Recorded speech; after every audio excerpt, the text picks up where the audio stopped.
A eleição, a primeira volta, né, o primeiro turno, ela trouxe uma força da nova direita portuguesa, né, figurada ali, né, pelo André Ventura, né, consolidando, eu diria, o Partido Chega como uma força política de fato, né, ou seja, com voto. E isso veio mostrar que o PSD, que até então era governo, né, perdeu força, perdeu espaço, pelo menos nessa eleição, e a população portuguesa elegeu ali o André Ventura como sendo, vamos dizer, o representante da direita. Outras figuras, né, do Partido Liberal, da Iniciativa Liberal, né, melhor dizendo, também que tem alguma relevância em Portugal, não ocuparam essa posição. Então, isso é um recado que Portugal, de fato, deu uma guinada à direita. Porém, essa guinada não foi, digamos, suficiente para eleger um novo presidente.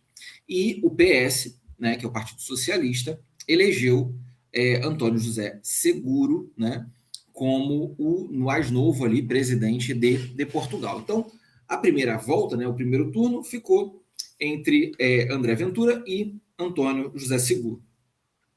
Ao longo desse período, né, porque é curtinho, né, o período do primeiro turno para o segundo turno, né, não é nem um mês de diferença, é pouco tempo, houve naturalmente debates, muita discussão, né, muitas acusações, a forma do Ventura fazer política é com muito grito, é com muita, vamos chamar, acusação, né, é uma forma mais incisiva, e o Seguro se mostrou mais tranquilo, mais sereno, né, uma pessoa aparentemente mais voltada ao diálogo, não entrou na pilha, né, no confronto do André Ventura. Ele continuou sereno e conduzindo. E uma coisa chamou muita atenção.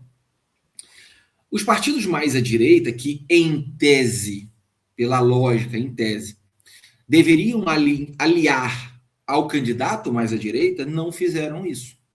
Alguns partidos sequer declararam apoio a qualquer um dos dois, e outros indicaram apoio ao candidato do PS, ao Antônio José Seguro. Então, ao longo daqueles períodos de análises, né, de expectativa de voto, né, aquelas pesquisas de opinião, foi percebido uma diferença de votos muito grande em relação de diferença, né, entre o Antônio José Seguro e o André Ventura. Mas, assim, muita diferença. Se falava de coisa de, às vezes, 70% para um e 30% para outro, uma coisa muito discrepante, muito, muito grande a diferença.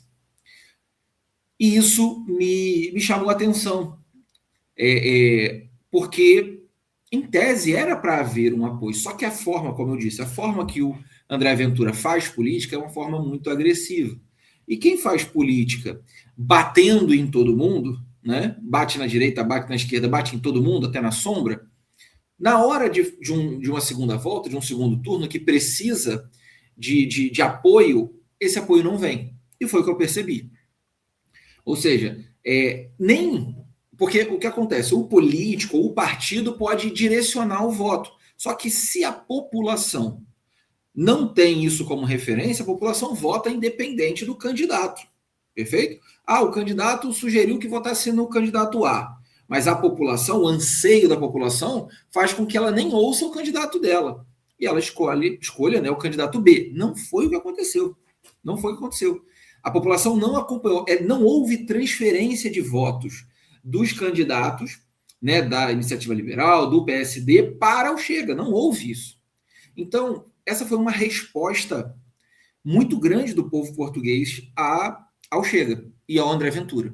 Porque ele estava se achando a nova direita, a nova referência da direita, o nome da direita. E não é a realidade. Não é a realidade.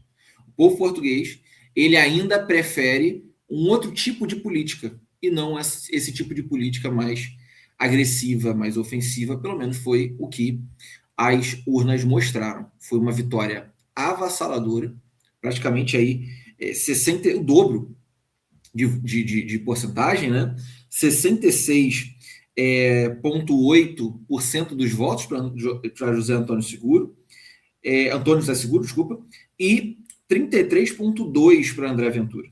Ou seja, 3.482.481 para Antônio José Seguro e 1.729.371 para André Ventura. Assim, muita diferença de voto. Muita diferença. Curioso, né? Porque em torno de 5 milhões de votos decidem o presidente de Portugal, né? Isso, às vezes, dependendo do lugar do Brasil, né, um estado, né? É um estado brasileiro, então, mostrando a proporcionalidade de votos. Portugal tem em torno de 10 milhões de habitantes, nem todos são votantes, naturalmente, porque inclui crianças, né? Imigrantes também, que nem todo imigrante pode votar. Então, em torno aí de 5 milhões de pessoas decidem o futuro de Portugal. Né? Bem curioso aí para as nossas métricas brasileiras, né? A gente vai falar já de 50 milhões de votos, coisas assim. Mas o que é interessante nisso tudo?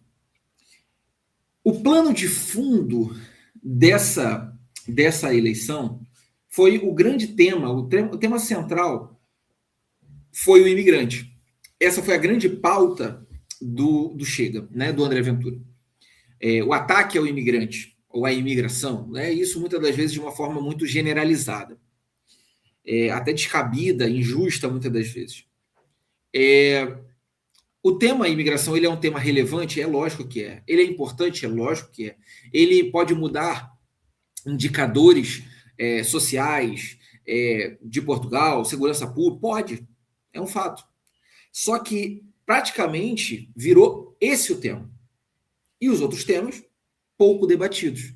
Portugal tem grave crise de habitação, grave crise de mão de obra, grave crise de envelhecimento populacional, e muitas dessas pautas não foram tratadas como deveria. E essa foi a grande argumentação, o confronto em relação à imigração. Só que tem um detalhe também. Infelizmente, Portugal, nas últimas semanas, tem sido devastado por conta de depressões, né? Muitas chuvas intensas, ventos intensos, e muitas cidades portuguesas estão sendo destruídas por conta de transbordamento de rios, excessos de chuvas, desmoronamentos, destruição de casas, telhados, muitos vídeos na internet mostrando pessoas em situação muito complicada. E esse foi o segundo turno, que a preparação para o segundo turno da eleição pegou esse período de devastação. Infelizmente, Portugal ainda está sofrendo com isso. Lógico, você vai assistir esse vídeo, de repente já tenha passado, mas se você pegar ali o recorte desse período aí do início de fevereiro, principalmente, final de janeiro, início de fevereiro, são muitas semanas, até neve, né? Mas muita coisa referente à destruição causada pelas chuvas e pelo vento. E aí surge uma figura que torna-se necessária para a reconstrução daquilo que foi destruído. E pasmem, que figura é essa? O imigrante. A mão de obra imigrante. Ou seja, aquele que foi atacado, que foi pauta. Hoje, o governo diz, nós precisamos de imigrantes, precisamos de mão de obra. O governo cometeu um erro gravíssimo no ano passado, influenciado principalmente pelo André Ventura, que atacou leis já consolidadas, leis boas, de nacionalidade e de estrangeiros. Lei que trata a respeito de concessão de cidadania e leis que dão direito a vistos, acessos, né, de entrada legalizados no país. E houve um freio na imigração, inclusive irregular. Porque com as sugestões de mudanças de leis, não ficaram claros os novos regulamentos. Eu digo claramente em relação ao visto de procura de trabalho, que era uma ferramenta maravilhosa para Portugal saber quem estava entrando no país, para essa pessoa procurar trabalho. E se ela não conseguisse, ela era obrigada a voltar. E eu não conheço um que tenha voltado por não ter trabalho. Todos conseguiam trabalho. Mas vamos lá. Esse visto ele foi atacado e trouxe uma ideia de que não, Portugal precisa de mão de obra qualificada. É isso que Portugal precisa. E aí a lógica do visto de procura de trabalho, que não tinha uma definição clara do perfil profissional passou a ser uma abordagem de altamente qualificado, coisa que o governo nunca disse o que é alguém altamente qualificado. E aí, curiosamente, o que acontece? Vem uma tragédia dessa. E aí eu pergunto ao nosso querido primeiro-ministro e aos candidatos, né, principalmente aí ao André Ventura, o altamente qualificado vai reconstruir Portugal? É ele que vai fazer o telhado? É ele que vai limpar as ruas?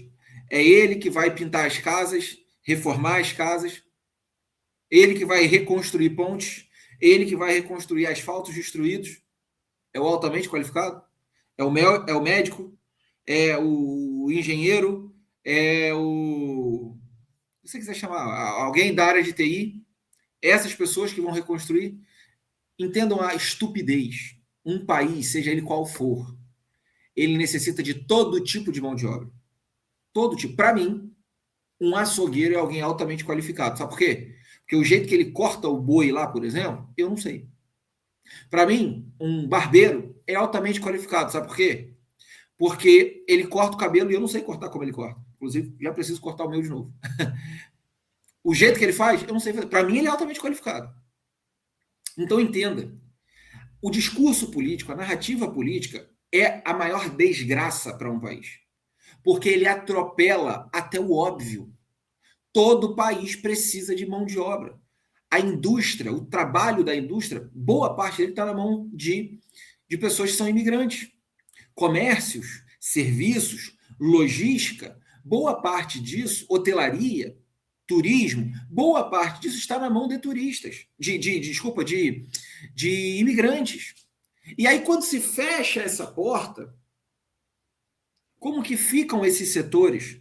Se você pegar jornais portugueses, você vai ver várias e várias críticas do empresariado português falando que está faltando mão de obra. Se eu tenho uma empresa e quero abrir uma filial, eu preciso de mão de obra para essa filial.